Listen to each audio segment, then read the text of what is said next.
Welcome to the series Fun with MATLAB. My name is Anish Yadav from MATLAB Helper. In this video, we are going to look how to visualize chessboard in the MATLAB. So let's get started.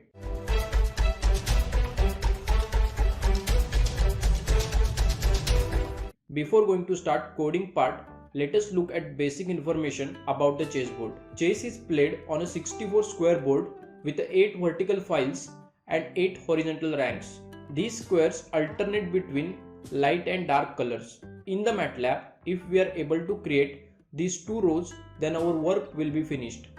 Remaining rows would be follow the same pattern as like the first two rows. Instead of making theoretical discussion, let us start the coding part in the live editor environment. We all can see whole code is divided into 3 sections. In the first section, IamShow function will create 80 by 80 dark image. The variable d will store 80 rows and 80 columns with 0 value.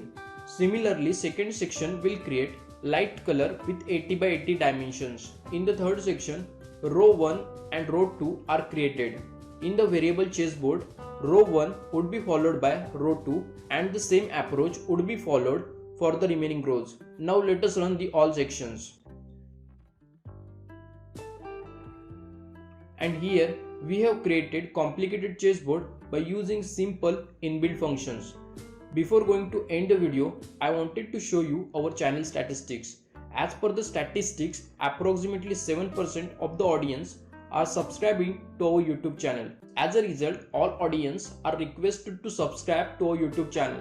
Thank you for watching this video. Do like this video if you found it helpful. If you have any queries, post them in the comments and get in touch with us. Follow us on LinkedIn, Facebook and subscribe to our YouTube channel. Education is our future, MATLAB is our future. Happy MATLABing!